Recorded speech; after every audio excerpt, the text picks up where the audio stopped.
Welcome to the Montclair City Council meeting, and we will now begin this meeting on this date. And so I will obviously have called this meeting, this board together, and then we will begin with the invocation to pledge allegiance. And I'll let the city clerk please announce those two individuals.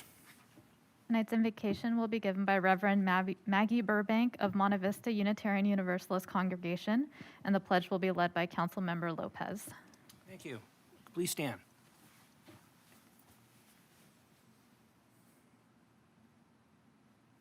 As we gather in this place now dedicated to the governance of our beloved city of Montclair, we exhale the distractions of our days and turn our attention to the good work that we're elected to do. How fortunate we are to be in these seats of both humble service and powerful authority. May we honor the ancestors of this land and those yet to come with our integrity and our love for this place we know as home. May each individual in our city find warm welcome and deep belonging among us. And may all of our actions bring us closer to peace, healing, and growth. Amen.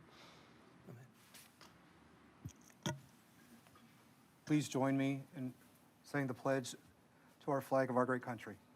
I pledge allegiance to the flag of the United States of America and to the republic for which it stands, one nation under God, indivisible, with liberty and justice for all. Thank you. And will the city clerk please take roll call?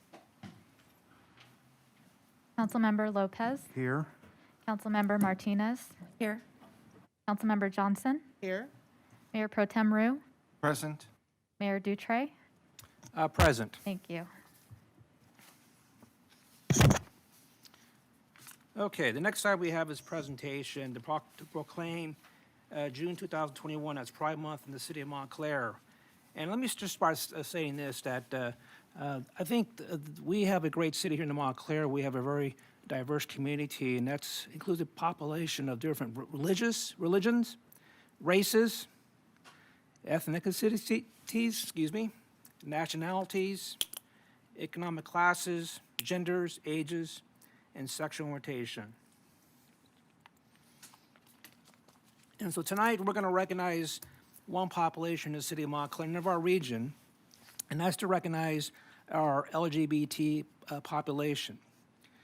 And as you know, this month is the Pride Month, the LGBT Pride Month for the month of June. And this evening, I want to ask that the Reverend Maggie Burbank of the Monte Vista Utility Church here to accept this proclamation. And I wear my mask. I am fully inoculated.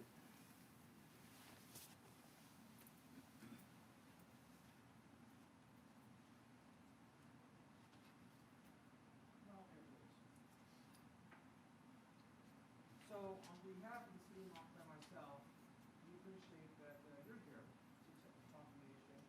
And I know you come from a congregation that includes all society, all members of society, no matter what their background is, no matter what their beliefs are, that they are part of your church, part of the community. And that's what's important in our country. We live in a great country.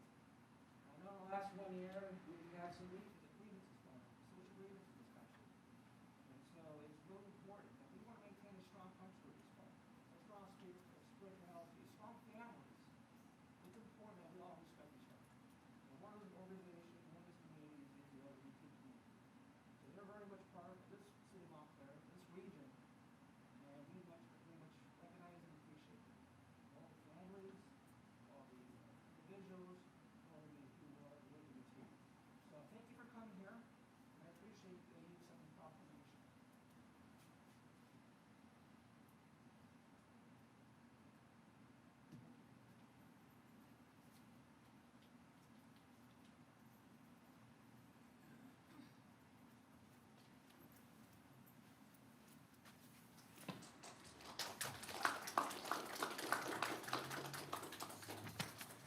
And before we go into presentations, I just want to talk about not just one community. I want to talk about several different communities.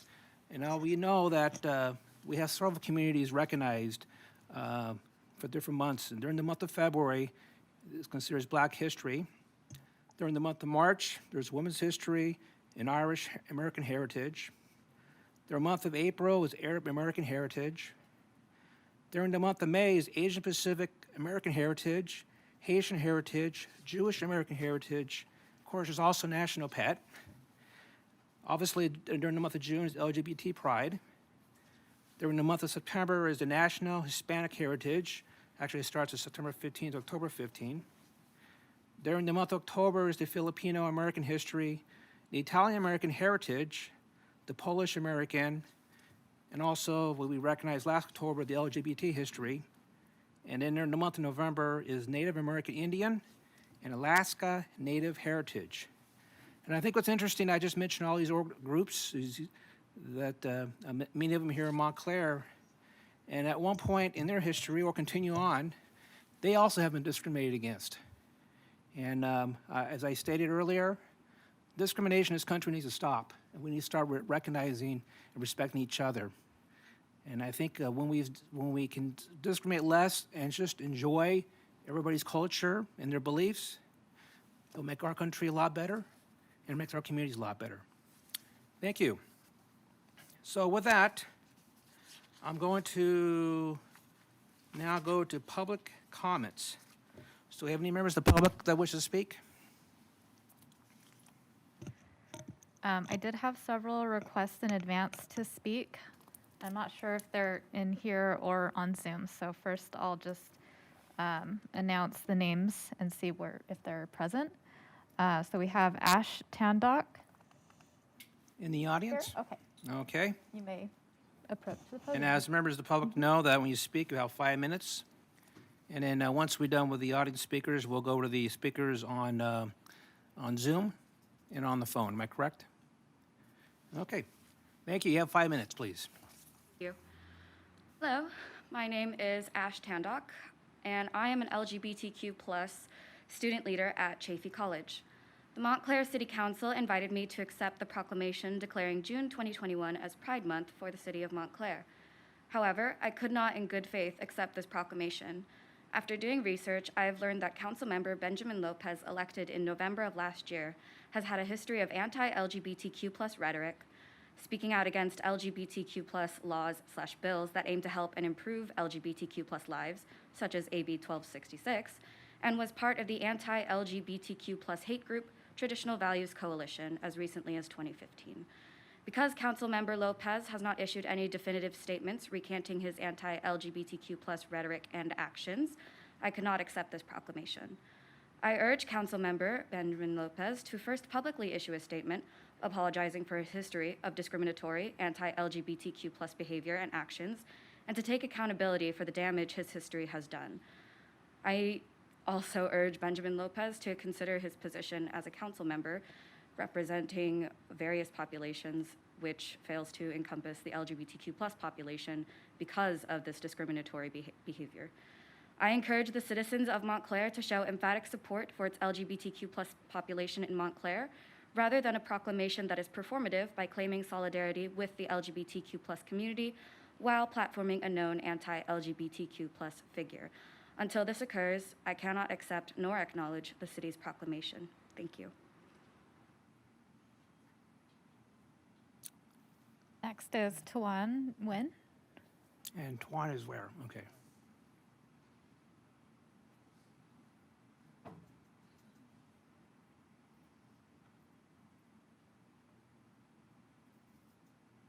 Good. Can you hear me? 5 minutes, Tuan. Good evening, council members, staff, and residents and allies. Yes, I have part of me am thankful for the proclamation, but then the other part of me struggles with it as well. Just because as a resident of Montclair for nearly 30 years, I long to be acknowledged, not just by community members, but by family and society as a whole.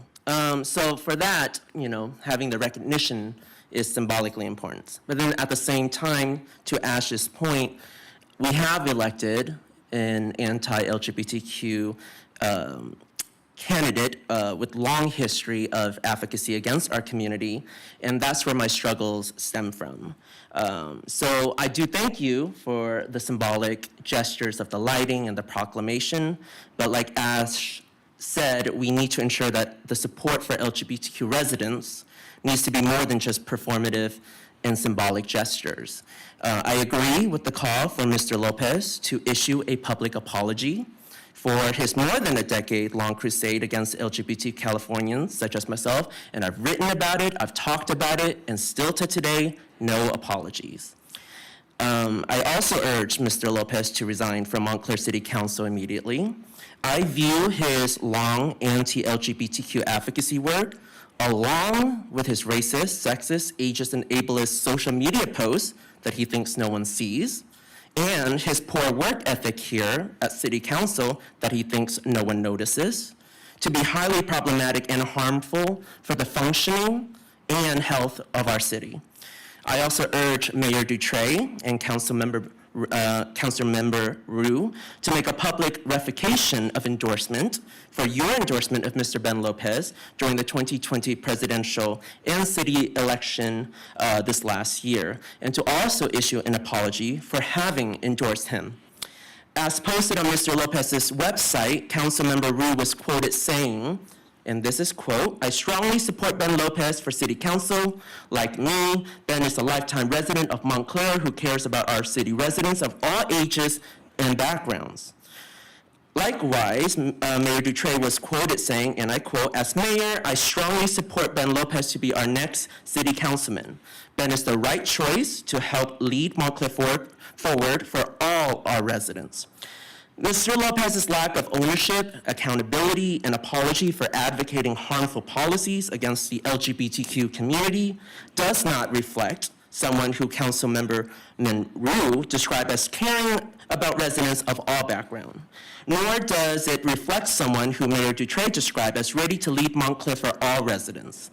If you genuinely support LGBTQ residents, then be leaders of integrity and of character, and issue the revocation of endorsement and a public apology this evening. And as to you, Mr. Lopez, you are no leader, and you are no council member. You are just a person in a suit, sitting in a chair, who just so happened to got lucky this last election. Thank you. Okay, next speaker, please. Is that from the audience, or? So we have Micah Cooper, who is ASMC president, and, Is that from the audience? okay, I think he's on Zoom, so let me check there.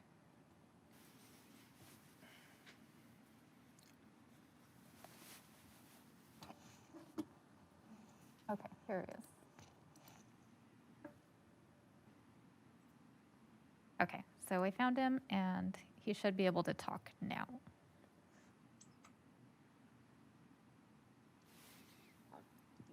Is this the gentleman that,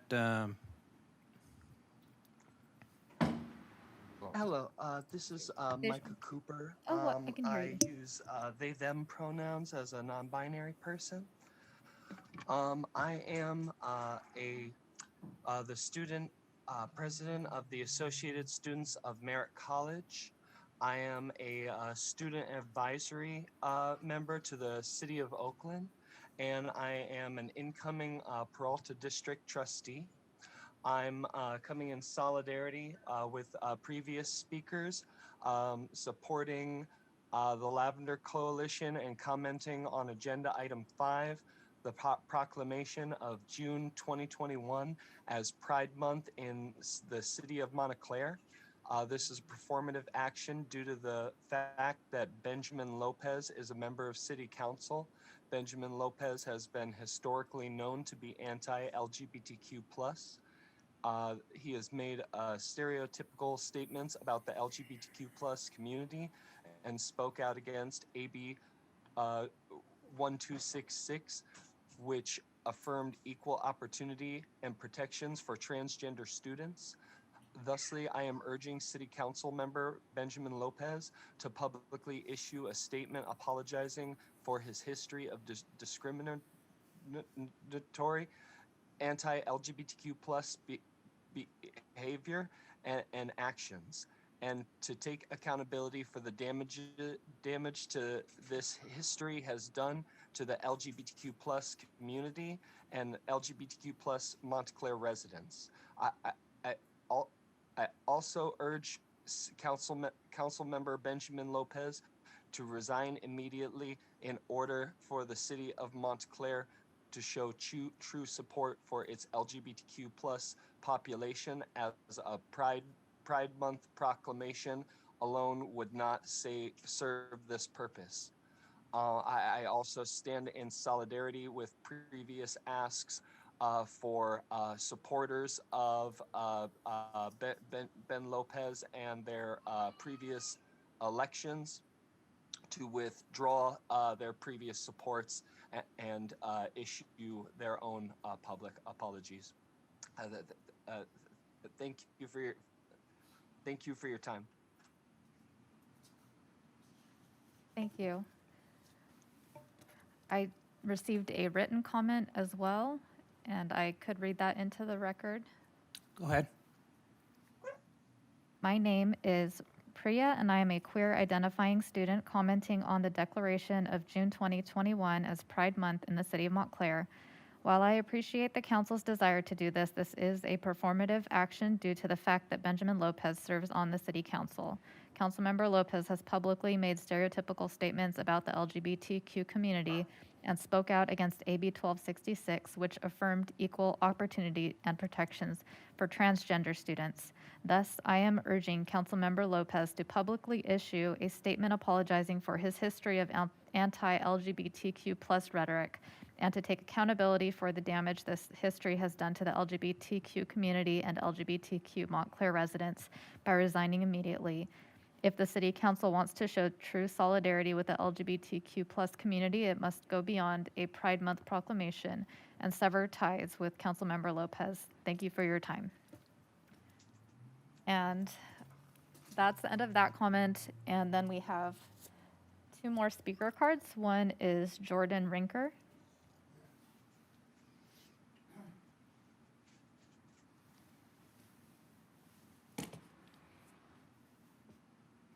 I didn't know all this stuff was going to be going on about the LGBT or whatever. The main reason I came here was because, well, is this the first meeting we've had in person? No? Okay. Well, anyway, the main reason I came here is because when I came down Fremont, I looked at this building and I thought, are those rainbow lights? You know, and I'm thinking, and then I was thinking of this is supposed to be Pride Month or whatever. And you guys are all talking about how we need to respect all this LGBT stuff. If I come across somebody that is homosexual, I'm not going to be mean to them. I'm going to be nice to them. I'll shake their hand. I'll talk to them, whatever. But I think they are a minority, and this is being pushed on us. And I got grandkids and stuff that, you know, we're supposed to bring them up right. I mean, it's still in the medical books that homosexuality is a mental problem. It is not. Oh, it's not? Okay, excuse me. There's a speaker of the crowd. He has first. I'm sorry, I can't hear you. We have a speaker of the podium. He has First Amendment right to speak. Please proceed. You can proceed. Go and talk. Go ahead and talk? Okay. Well, I don't think that these lights and this pride represent the majority of this city. I live on a block with eight houses, and none of them are leaning towards this LGBT. You know, it's fine. Let them be free. This is America. We're supposed to be free, but this stuff's being shoved down our throat. It is. It is. It's being shoved. We're changing our culture. We're changing how we're supposed to think and everything. I mean, look at the dynamics of a man and a woman. They go together. That's it. There's, you know, if you want to do something different, we're free to do that in this country. But don't make us all love it. I mean, we need to be respectful. We can love gay people. You know, I have no problem loving a gay person in a platonic way, you know, but don't, you know, force it on us. I don't think these lights represent this city. I think we're trying to be like Hollywood or something. Thank you. Thanks. And then we have a card from Bruce Culp.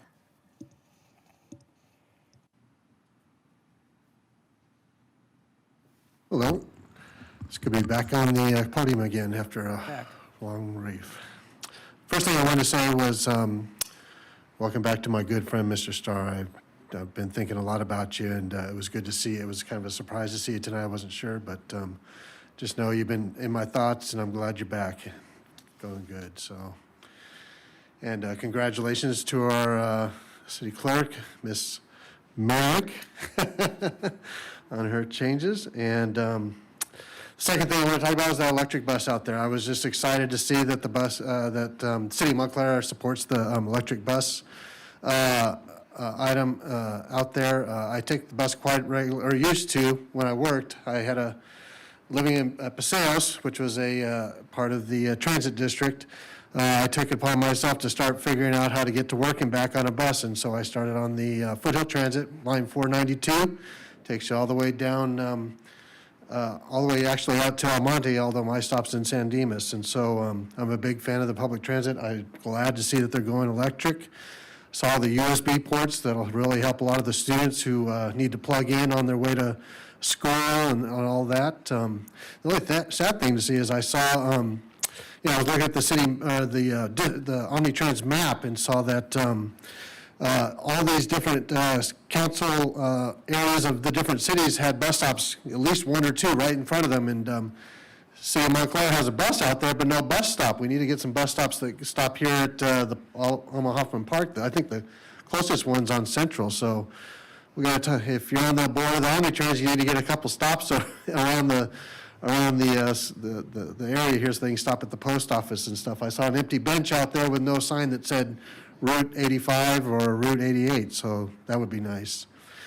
And the last thing I want to do is recognize the proclamation tonight, the lights. As a friend of many in the LGBTQ community, when I moved to the Paseos, I was one of the first ones, and I soon found out that I met many friends that are part of the LGBTQ community, and some of the struggles they go through, and some of the heartache that they've had to go through, and some of the family members they lost. And I fully support that your efforts and your life, and I just want to recognize a few. At one point in time, when I first moved in, and there was only like 10 people living there, I think I was the only straight couple, me and my girlfriend. We had, I'll tell you a few of the friends that I made and still have over these years, and that's Day and Kendra, wonderful couple. Valerie and Jenny, they live out in Huntington Beach now, and they're just some of my best friends.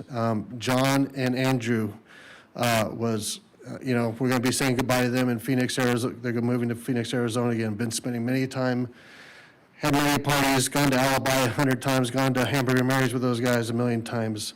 Darren and Charles, just a wonderful couple that moved over to Palm Springs. And much love to the LGBTQ community. Pride Month. We need to support people wherever they are, love them, and support every effort they have. Thank you. Well, thank you very much. Any other speakers? Let me just do one last Zoom check.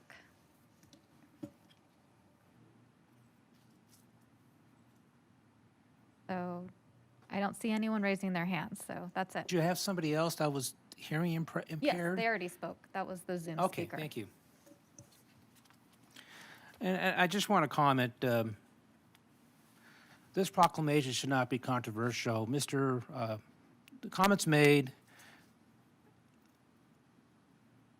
maybe I should put it this way. This proclamation was about our LGBT community here in Montclair to recognize them. It wasn't to be controversial. It was to be political. In fact, the request was made by a resident, Mr. Gwynn, the last council meeting. And I stated that if an organization wanted to request a proclamation, we would push forward. Councilmember Johnson asked, as the member of the city council still, to move forward the proclamation.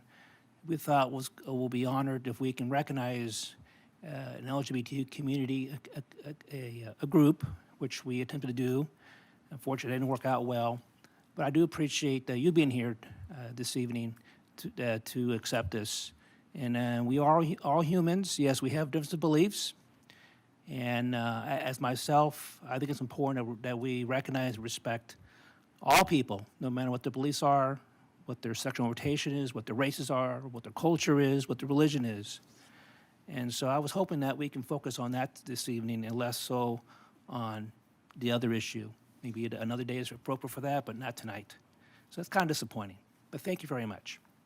So with that, we'll now move on to public hearings, and I'll start with the first and only item, and that's the adoption or consideration of tentative tract map number 20384. And do we actually need a staff presentation this one here? Does the council want a staff presentation? Pretty straightforward item. Well, Mr. Mayor, if I may comment first, staff actually wants to pull the item and continue it to the June 21st meeting of the City Council. There are some issues that came up related to easement, related to the property, and we need to get that clarified. And then is there a motion to continue it? Do I hear a motion? So moved. Second, Mr. Mayor. So we have a motion by Councilmember Johnson, second by Councilmember Lopez. And I guess we have to vote on this. So we'll do let's just do this. Mr. Rue just left the room. Make it easy. Any objections to the motion? If not, then that has been continued to the next city council meeting. So at this time, we are now under consent calendar, and I will start with my left and to see if anybody want to pull something off the consent calendar. I have nothing, Mayor Dutray. You have nothing? Nothing? Mr. Mayor, I'd like to pull D1. You want to pull B1? D like David. Oh, Dave one. Okay, the trash charges, okay. How about my right? Mr. Mayor, for purposes of just literally one simple question for each item, and I'll move them. C1, 4, and 5. C1, 4, and 5. Okay. Mr. Mayor, staff would like to pull item 5, C5, and continue that to a future meeting. I will we'll continue that to a future meeting. What's C5 about? That's the crossing guard, okay. Okay, so let's do this. Instead of voting on each one of them, we'll start with item D1. I believe that was Councilmember Johnson's item. Yes, thank you, Mr. Mayor. I just have a question about that item. I noticed when I looked at the list of properties that potentially have liens on them, that they are separated by residential, multifamily, commercial, and senior.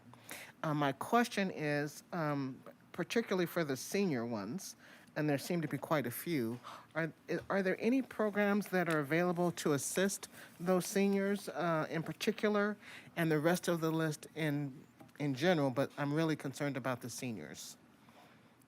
Well, certainly in relation to the trash programs, the city does offer a discount to the trash rate for senior citizens who qualify under certain standards, and we do have a number of senior citizens who have applied for those reductions in the rates.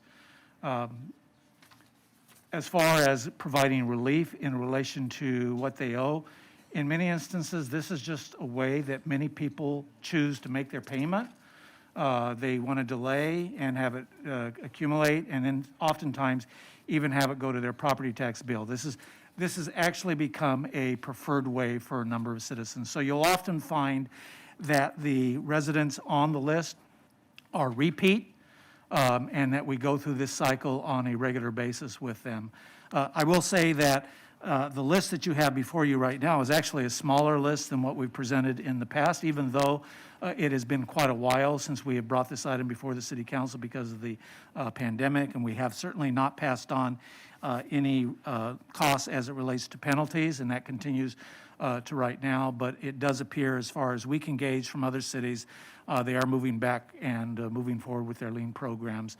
And certainly the city of Montclair, which actually initiated the lien process and has educated many other cities on how to follow through with this process and make it work for their respective cities. We initiated this, we've educated, and we have observed that, again, many of them are coming back onto the process now and starting to go back to the lien process as far as trying to recover these sorts of fees. Thank you for that clarification.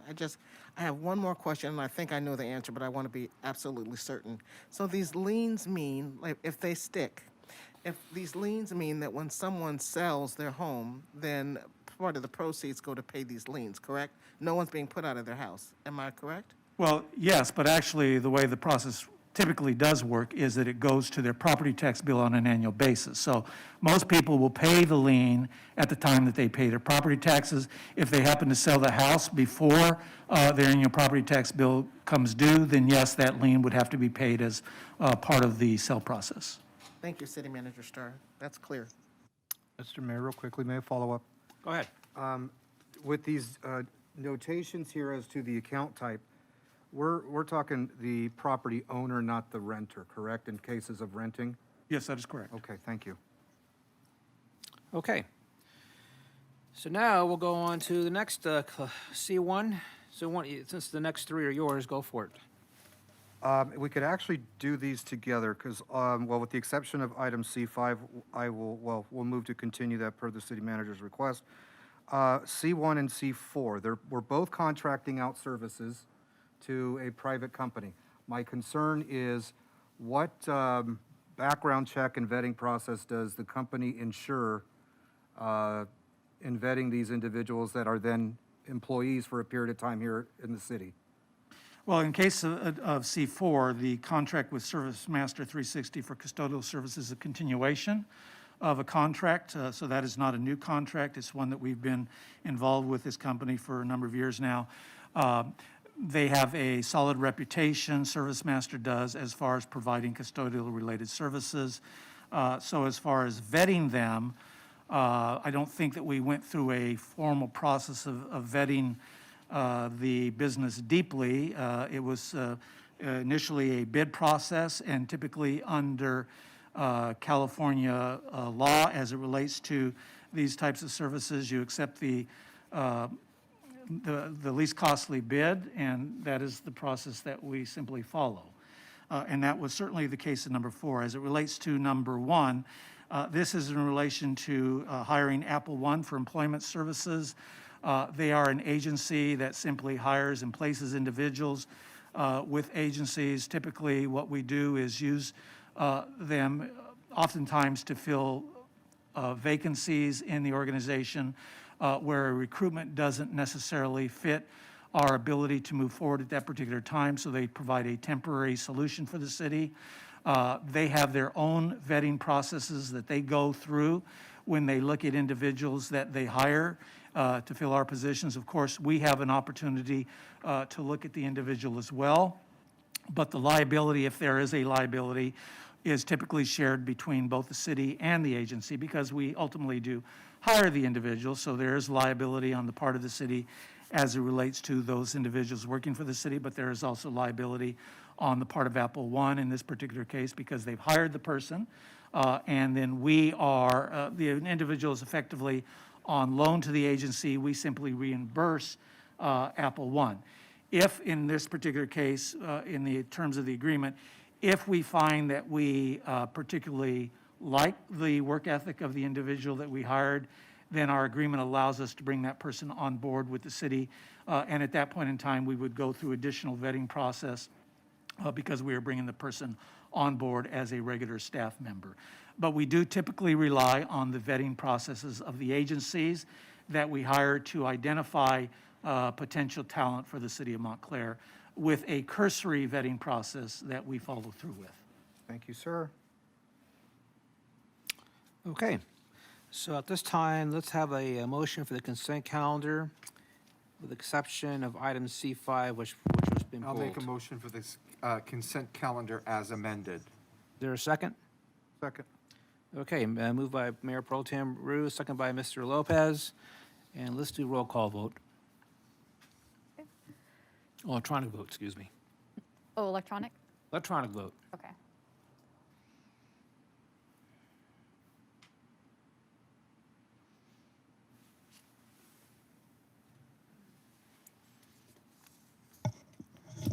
My screen is blank, guys. I have no voting options on my screen. What's your, oh,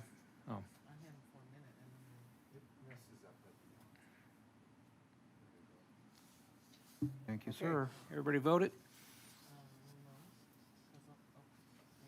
There we go. Unanimous. Okay, it's 5-0. Okay, we're now down to communications, and we'll have the police department come up and talk about firework enforcement update.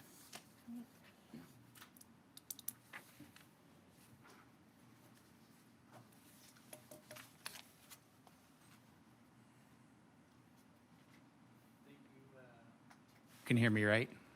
Okay, because I can't really hear myself, so. Thank you, Mr. Mayor, members of City Council, City Manager Starr, and Attorney Diane Robbins.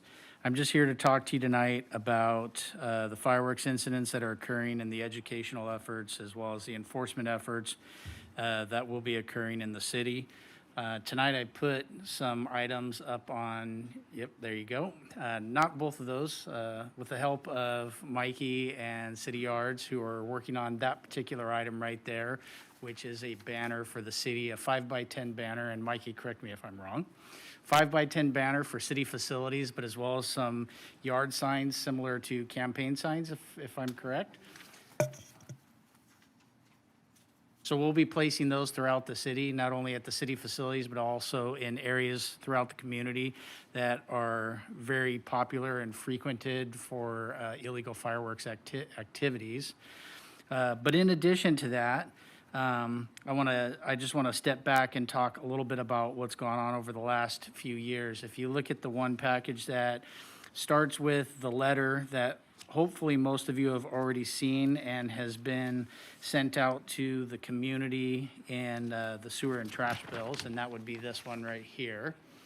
So that's the first thing that we sent out to the community already. If some of the residents have not received it yet, they will soon. The intended plan was for them to be mailed out, and they should have been mailed out in 1 month, and then the second batch would be mailed out in the second month. So the whole city should have received something like that already. Those are one of the things that we've been putting out in the previous years, and we wanted to continue to put out to be educational to the community. But if you look at the very back of that package that I gave you, there's 3 heat maps that are attached there. And that goes back 3 years, and it shows you really what's been happening. Now, that does not cover the entire year. It wouldn't be possible for me to provide a kind of a heat map for an entire year. It'd be too difficult to probably really narrow it down. So that specifically looks at the activities that are occurring on the 4th of July evening. And those are the fireworks in and amongst the various areas. Starting back on the first document should be the 2018 document. It shows in the upper left-hand corner of the document, it actually shows a label that talks about data points. I know, I'm sorry, it's very small and hard to read. It's super hard for me to read as well. But basically what that is telling you is that there's 36 calls for service in 2018 that came into the Montclair Police Department on the night of the 4th of July. It doesn't sound like a lot, and I'm sure it's probably not the only activity. I'm sure there was way more than 36 violators that evening, but there were only 36 calls made to us, and there could be some slight variation to this, but there were only 36 calls back then. And then if you look to the next page in 2019, there was 43 calls. So there was a slight increase in the calls. But then when you hit 2020, we jumped to 102 calls. So it had a really, it basically doubled. It had a really huge increase in that very next year. And I think everybody would recognize that during that period of COVID, that it just kind of went crazy when it came to fireworks. And it's really been very similar from that point all the way on. So the last year and a half, it's really been extensive. So what we wanted to do this year was some of the things that we developed last year. And if I can get you to turn back in that package there is the first page. Well, the first page is the flyer that we've mailed out, but the one right behind it is the one that's titled Montclair Police Department Fireworks Prohibited Advisal. So that was something that we implemented last year and that we're going to continue to do again this year. But what we have done with that is we've taken, and what we also plan to do this year, is take the calls for service that are indicating the locations where fireworks may be coming from and actually making contact with the property owner and or the resident at that location, and then making a formal advisal that they have been identified as a location that's either connected to or is lighting off illegal fireworks in the city of Montclair, or even safe and sane fireworks in the city of Montclair. So we are making that personal service notification to the resident to ensure that they are aware, that we are aware, that they've been engaging in this type of behavior and this activity. And then at some point, depending on whether or not we're able to connect specific fireworks violations where it's actually been witnessed by somebody who can assist us in an investigation, we may be issuing them a criminal citation, or we may be taking the approach of a administrative citation. So for this year, we're also adding something in additional to it. And if you turn the page to the next one, is another advisal notice. And this is something that we've been working on with various council, and City Attorney Robbins approves of it as well, is that we're going to be sending an official notice, and it will be this exact letter here, that is going to go to the property owners of rental properties that we have contact information for in the city. And code enforcement has taken the lead in ensuring that this document reaches those individuals to basically put them on notice. And if I can point you to the second paragraph on the document, which is italicized, that says, pursuant to the Montclair Municipal Code, the property owners and or managers that allow, permit, suffer, and suffer is probably the key term, or conceal the illegal possession or discharge of fireworks are also committing a violation of the municipal code and can be subject to the same penalties as the persons unlawfully possessing or discharging the fireworks. So what we're trying to do is take an additional approach to hold that property owner, or it could even be the on-site property manager or the management company that's handling those contracts and those services with the tenants on the property, but trying to have another aspect to hold somebody accountable for the illegal activities that are occurring on specific properties. So what we intend on doing is sending this to all of those property owners and or the companies managing the properties, and asking them to ensure that they are educating their tenants that this type of activity in the city of Montclair is illegal. And if we are determining that there's illegal fireworks occurring at one of those particular locations, if we're able to identify who the individual is, we intend to cite the individual that's responsible for the actions, but we also intend to look towards issuing a citation administratively to the property owner for allowing that type of stuff to occur. There might be a possibility that it'll go through an appeal, and we'll have to see how that turns out. But nevertheless, we really want to take every effort that we can to try to curb this type of activity. In addition to these items that I've already discussed, we are also doing the things that we've done in the past, which is we have the magnetic signs on all of the city vehicles. I'm sure you've seen them. It's already proven to be beneficial. As a matter of fact, the police chief for the city of Whittier has seen them and said he wanted those for their community as well. So that was some information that was relayed to me. So it is visible and it is getting around. We're also putting out our mobile sign boards with the electronic messages. Those have already been put out and deployed within the community, and advertising that there's no fireworks here in the city of Montclair. I'm sure you've probably seen those. And then we're in the process of working with the county on the application that they have where citizens in the community are able to report illegal fireworks activities, and they can actually scan the county's QR code, and they can upload photographs and indicate the location where illegal fireworks are occurring. We're working with them and with IT to try to develop that application for our community and our own website ourselves. That's strictly just for us and not going through the county, but that is a process we're having to work through. And we may or may not be able to complete that before the 4th of July, but we will certainly try. If we do, we will push that information out on social media as well as the city's website.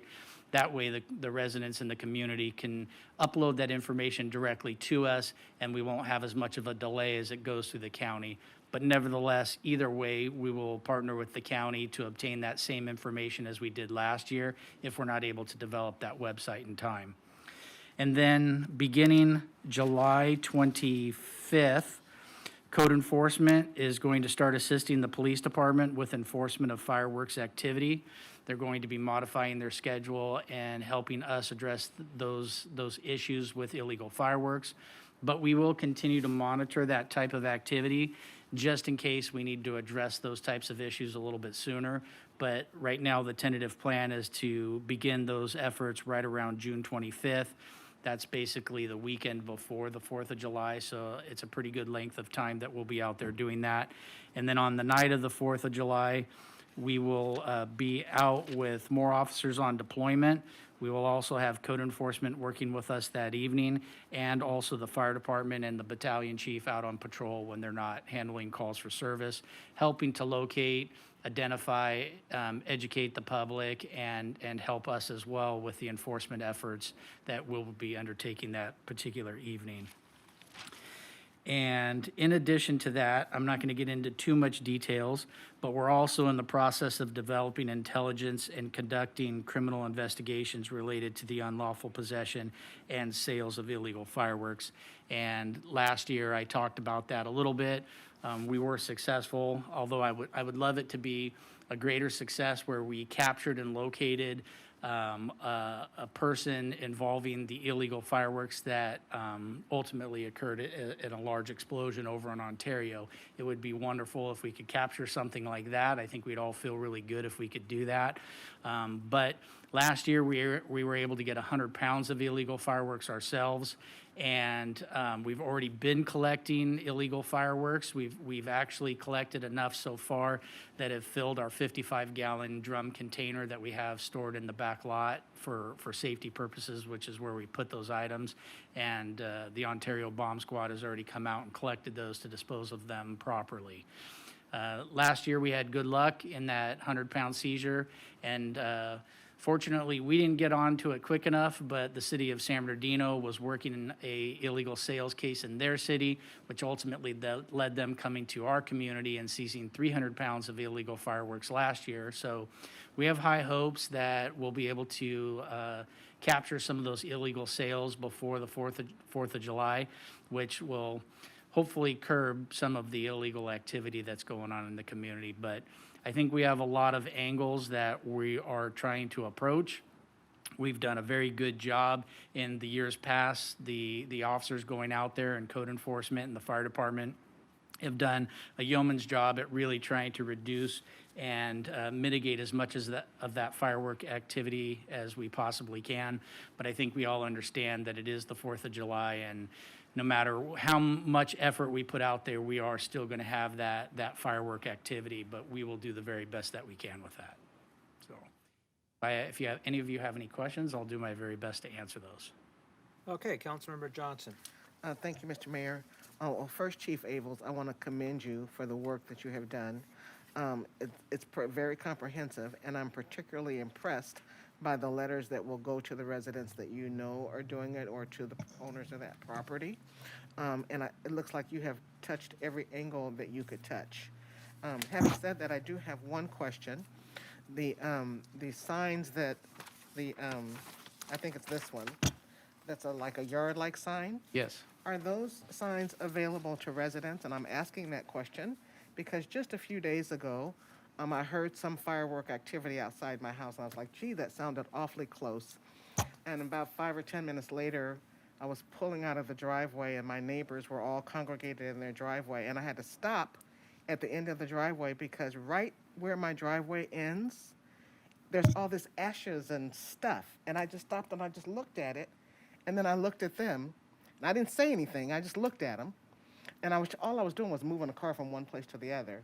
But by the time I got the car back in the garage, they had all dispersed. Oops, sorry, they had all dispersed.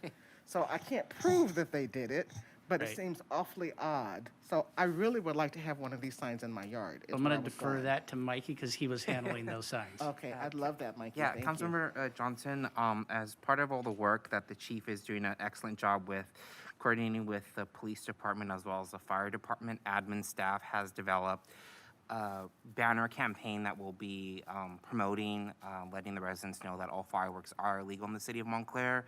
That yard sign that you're referring to, which is the second page, those will be all the medians in the street, so they're basically going to look like the election signs that the candidates put in every November. So we ordered 500 of them. We'll be placing them at strategic locations throughout the city, as well as providing those to residents who want to pick them up and put them on their property. So I'll make sure that to provide at least one to each member of the council. Thank you. So I believe we should be getting those in sometime this week. In addition, on the last page,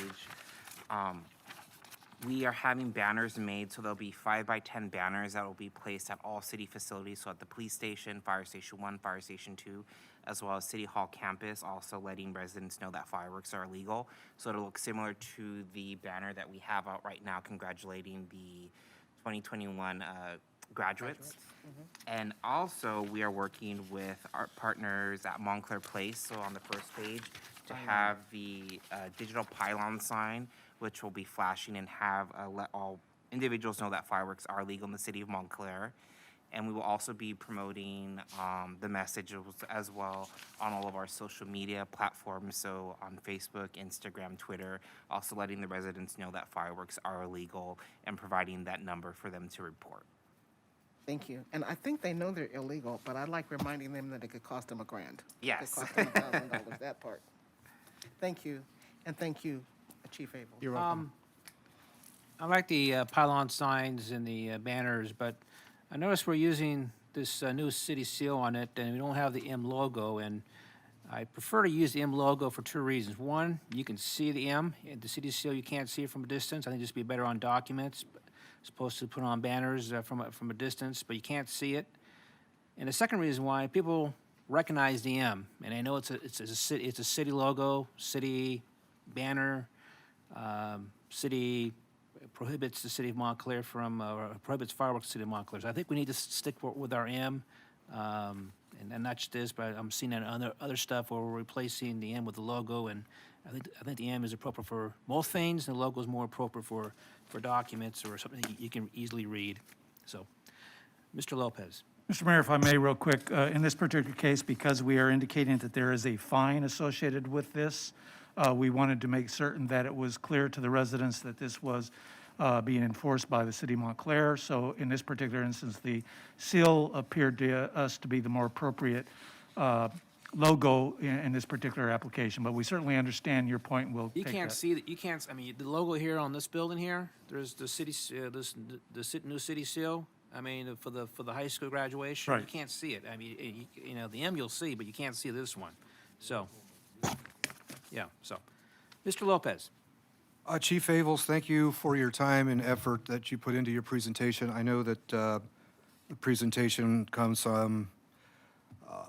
as a product of several requests on me beating the drum on this issue since the Ontario explosion incident, and quite frankly, getting complaints from residents on social media. I know both the mayor and I get them when they were happening more frequently. Our phones and or emails and Facebook, we were getting hit up quite often.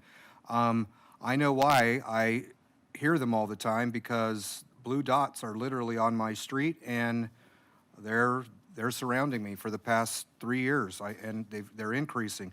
Real quickly, what is the, they look like a bluish purple dot, and then there's a deeper red. Is that just the intensity or frequency of that area? Yes, that would indicate if it's starting to show a reddish or a purplish, it's starting to indicate that there's more calls for service or activity in that particular area.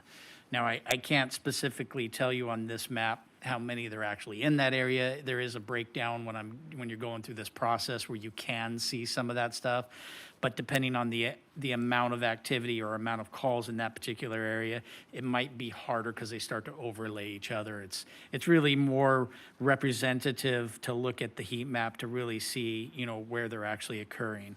And if you compare the different maps, there are some cross comparisons to common areas, but you will see that it does kind of ever change. Like if you look at 2019 and 2020, you'll see that there's a lot more concentration in some areas on 2020 that are not even on the map on 2019.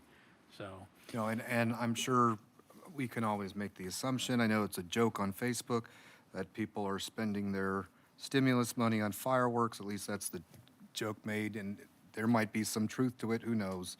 I appreciate the heat map, thank you so much. I appreciate the banners on poles. Those are not going to replace any military banners though, correct?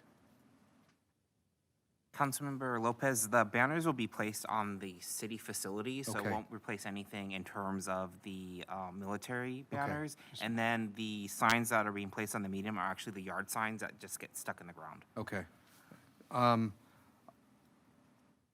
You answered several of my questions. I do want to state that after the 4th of July, there was comment last council meeting, or maybe 2 ago, that we would revisit this issue depending on the outcome, or get a status report after the 4th. I would still request that, because I would still like us to address the issue of fines and perhaps seeing whatever mechanisms we need to put in place to possibly make them stiffer if possible. Thank you. Will do.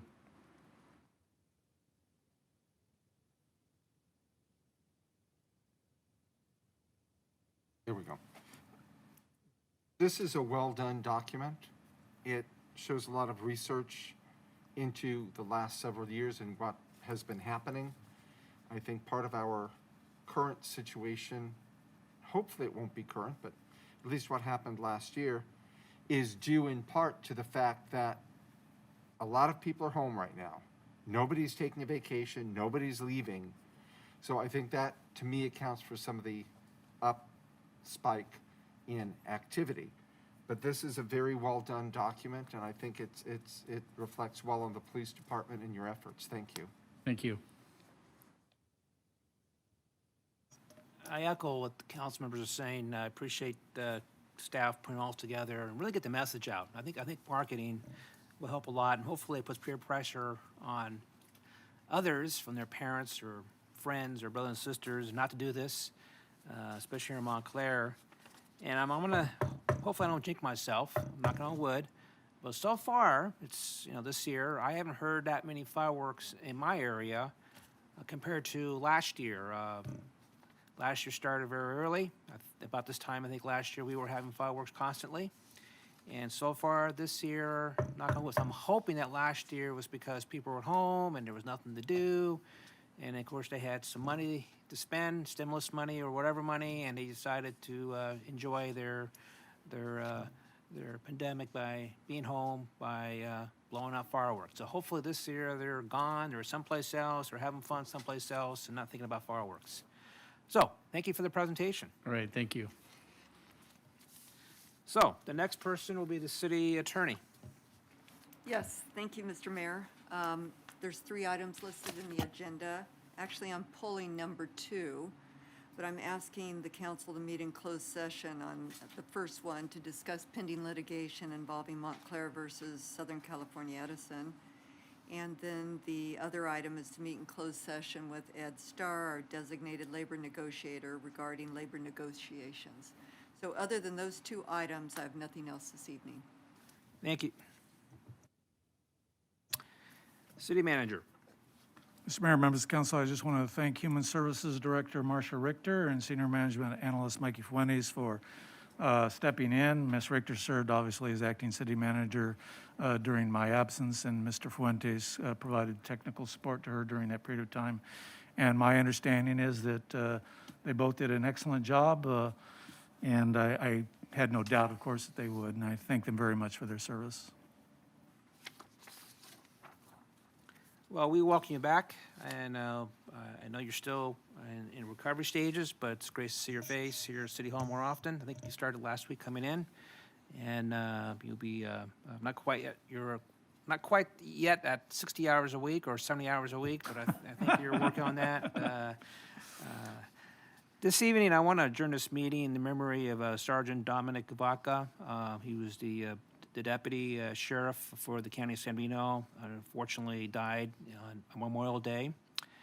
I appreciate staff doing their Memorial Day virtual video. I thought it was a very good video, and that I think the community very much appreciated. Of course, next year we're looking forward to going live, in-person event.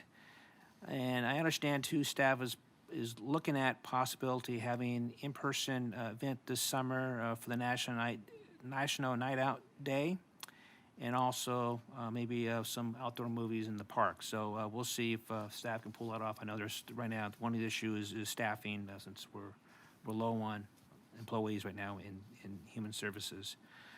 I will not be here at the next city council meeting. I will be taking my daughter out for a week to celebrate her graduation from high school. I do want to apologize to the city council. The budget workshop will be on the last Monday, and the reason why it's the last Monday of June is because I'll be gone the week before, so I'll take responsibility for that delay. But I do understand that staff should be providing everybody, all the council members, a copy of their budget workshop book. I believe either this week or next week you should have a copy of it in your hands. I do appreciate the council members coming out today for the electronic bus with Omnitrans. And just to let you know, last Wednesday, the board, Omnitrans board, elected me as their chair for the next 2 years, starting on July 1st. And with that, that's all I have. So I think I'll start to my right today, and I'll start with Mayor Pro Tem Rue. Thank you, Mr. Mayor. You can hear me. You move a little closer. I'll start where you left off about the electric bus. It is great that we finally have some in San Bernardino County. I know they are replacing they will eventually replace our current bus fleet, which is CNG, compressed natural gas. They are almost zero emission, where the electric bus is completely zero emission. In talking to them today, one of the disadvantages at present to the electric bus is the route is about 200 miles, and the average bus right now is 300 miles. So they're going to have to start installing more electric chargers along the route. And right now they only have a few buses which will be running, but eventually they will have an entire fleet. So that is a good thing for the county. On Sunday, May 30th, the LA Times had a story about Congressmember Norma Torres. And if you didn't see it, it's a very good story. It talks about her life growing up in the killing fields of Guatemala and what was going on there and how it brought her to where she is today and her views and her attitudes. And if you can look it up online with the LA Times as well, it's really a good piece to read. I do want to thank everyone who was involved with the volunteer awards this year. They were very well done. Our Community Activities Commission and Human Services Division are to be commended for this. All of the volunteers were truly worthy. And in the middle of a pandemic, to see people who are still willing to get out and volunteer and do something says something about who they are. And we appreciate that. You heard about Memorial Day. Memorial Day did go very well. It is online. I believe you can still pull it up to look at it. And please do, because this is a way to honor our veterans, those who served our country and those who we remember for their service to our country. I, along with Mayor Dutre and Councilmember Johnson and Councilmember Lopez, attended the opening of the Inland Physicians Medical Group. It is simply the expansion of their building. They have been here since 1972, started by Dr. Frank Chu. Some of you remember Dr. Chu if you've been around long enough. And this is a new location for them, an expansion of their services. They've done a great, great job over the years, and we appreciate them being here. We heard earlier tonight about fireworks and the threat to public safety. Yes, fireworks are a threat to public safety, and so I will mention another item that's a threat to public safety, and that is the fact that we need more people to receive their coronavirus inoculation. This is as much of a threat to public safety as fireworks that go off and catch somebody's house on fire. It's very real. We need to have more people inoculated. There are sites here in Montclair that you can receive your inoculation. You do not necessarily need to have an appointment. You can just go in and get the inoculation. It's important to public health and safety that you do so, so please, please do so. Gold Line is continuing to move along very well, and I will say, in my opinion, it is probably the largest or the biggest priority for this city and for this council. It is one of economic development, it is one of jobs, and it is one of being able to move people through the region. Someone in Montclair, someone in Upland, Rancho Cucamonga, our neighbors in Chino, can drive to Montclair, get on the Gold Line, and go to a job in Pasadena without having to fight the traffic on the freeway. You can't do that on Metrolink. There's no way to do that. So now we'll have two connectors. Metrolink will take you out into the LA County area, and Gold Line will take you there. And I realize that for some, they say this may not be much of a priority, but it is. It's how we move people through the region. And in a region that is still very popular, we need to move people. And I hope it remains that way as far as a priority. And I have other things, but I will just close tonight. Yesterday marked 77 years since the invasion of Normandy, D-Day, also known as the longest day. 4,414 casualties were reported, but new numbers coming out by the Allied countries have said it could have been as high as 10,000. I have a personal connection. I have two uncles who were at Normandy. Thankfully, they did survive.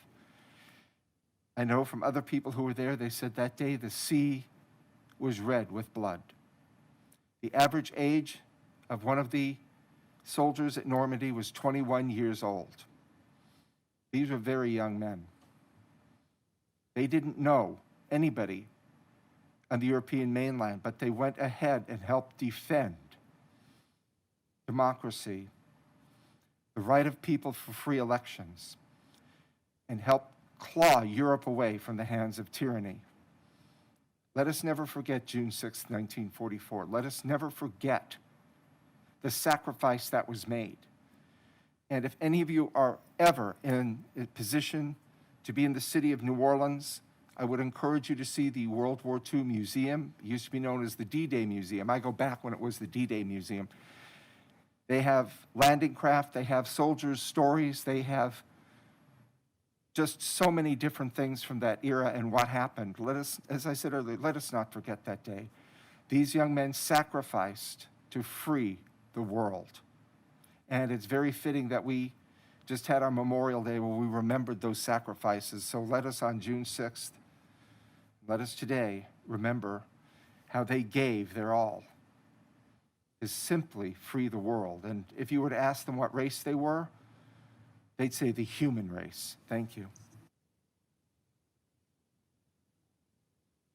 Thank you, Mr. Mayor, members of the council, my colleagues, and members of the public and those on digitally. Thank you for attending.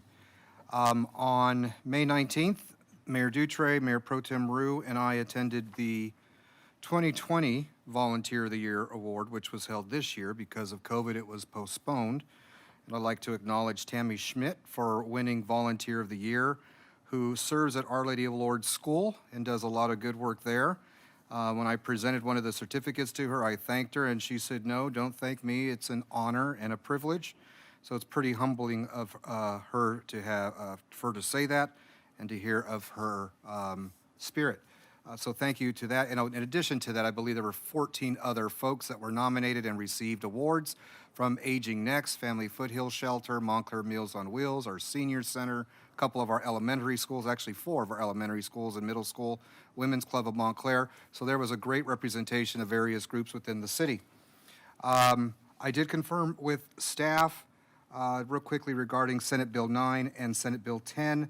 Of course, we already took positions of oppose on those two bills. In order for our city to be added to the list of formal cities in opposition, we do need a resolution for our position on SB 210, so I respectfully request that that item be added at the next meeting on June 21st. And if I could please have staff get me our follow-up letters as they go along the process, or at least notification on when those letters are sent in, so I know our position is accurately reflected. I'd appreciate it. 210. 210 was the license plate data collection. Okay, and that's the position where the California League of Cities have taken opposition? Correct. Okay. All right, as long as it's Not, complete. not 10. Did it actually get defeated? Okay, well, great news then. If that's the case, it's one less bill we have to Okay. worry about. West Valley Vector Control has done 700, have identified rather 700 cases within the district. That includes Montclair of green pools that are happening. Just a reminder to neighbors, do not have any still water on your property. Treat your pools, get the water moving, because even though we've had a dry season, we will inevitably have mosquitoes breeding in the summer, and the ankle biters may return, and other pests may be with us and our friends for the summer, our unwelcome friends. So please keep the water moving, dump any standing water, et cetera, et cetera. Real quickly, thank you to Tim and Otis from SBCTA over their dialogue, and they are working on the signage issues on Monte Vista, both northbound and southbound, with respect to traffic and the congestion there, and trying to avoid further traffic collisions. Real quickly, with respect to the construction on the freeway that will affect 3 major thoroughfares in the city for Monte Vista, crews continue to relocate underground utilities at Monte Vista and are building a new, wider section of the eastbound side of the freeway. Work on Monte Vista, which began last year, will last an additional 3 years, so we're in that for the long haul. Central Avenue, portion of the eastbound I-10 shoulder over Central, was removed, and work will last approximately 18 more months. Daytime and nighttime activity includes building the new portion of the bridge. For Benson, bridge work at widening will continue for approximately 2 years. Benson under the 10 will be closed weekdays during nighttime hours, I really should say weeknights, while crews install false work, temporary bridge frames. So that's going on with respect to the freeway. Thank you, Jim Diaz, Steve Stanton, and Marsha Richter for addressing the issues that residents brought up regarding litter at Elma Hoffman Park. I know the mayor was also involved in the dialogue there regarding additional trash cans to address some of those concerns that residents brought up via social media, so I appreciate that. Also, a resident had brought up an issue regarding seeing some illegal activity at Elma Hoffman Park, and in a communication from the police chief, I will stress the urgency here. We need citizens to call us, being police, when these things occur so they can respond. There was debate among social media. To call or not call, by all means call. If you see something, call it in. By all means, do not hesitate. Don't pass it off. Definitely call it in. Let the professionals in this city address it, because we never know how it might affect another crime or how it might relate to another issue. But nonetheless, call PD. They'd be happy to respond. Gabe, I know you're in the room. Thank you. I thanked you outside these chambers, but I want to acknowledge you. Thank you so much for the follow-up with respect to the graffiti down on Central Avenue, just south of Orchard, and helping the one homeless individual there. I appreciate it. Do continue to follow up as I shared outside chambers. But thank you so much for staff looking into that and addressing that, Marsha, as well. Thank you while serving as acting city manager. I appreciate it. And that said, Marsha, thank you so much for stepping in this past month. I appreciate the line of communication and your helpfulness to me. I really do appreciate it as a new guy on board. Thank you so much. It was helpful, and the follow-up was pristine. Staff response was excellent, so kudos to all departments and staff. And Ed, thank you. Welcome back. Do you have an official day yet, or still? Well, the doctor hasn't released me, so I'm just coming back on my own. Okay. Well, we appreciate that. Thank you nonetheless. Good to see you. And welcome back in the interim, but looking forward to having you on full board. With that, Mr. Mayor, I am done. Well, thank you, and I appreciate recognizing the Volunteer of the Year, which I forgot about, but thank you for recognizing that person. Councilmember Johnson. Thank you, Mr. Mayor. Well, I would say ditto to much of what has been said, so I won't repeat it in the interest of time. But I just have one quick thing. As we are eagerly looking forward to the end of the pandemic and some semblance of our new normal, I am really looking forward to outdoor activities in Montclair. And what made my night tonight was that we might be doing some stuff in the park. So I'm very excited to see that happen, and I hope that our COVID numbers will continue to take us there. That's all I have tonight. And then finally, Councilmember Martinez. Yes, thank you, Mayor Dutray. I just have one small comment, long comment. So we had a resident tonight attend the city council meeting for the sole purpose of criticizing the city for recognizing our LGBTQ plus community. He essentially said, I would touch them, but I don't want their acceptance to be normalized.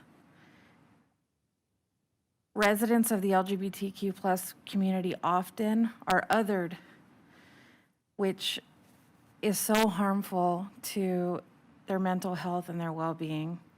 And it's easy to pretend that the LGBTQ plus community doesn't need support because nobody cares enough to spread hate. But I hope today was an eye-opening experience. And it was heartbreaking to watch, but I know this was not the first time you've experienced that.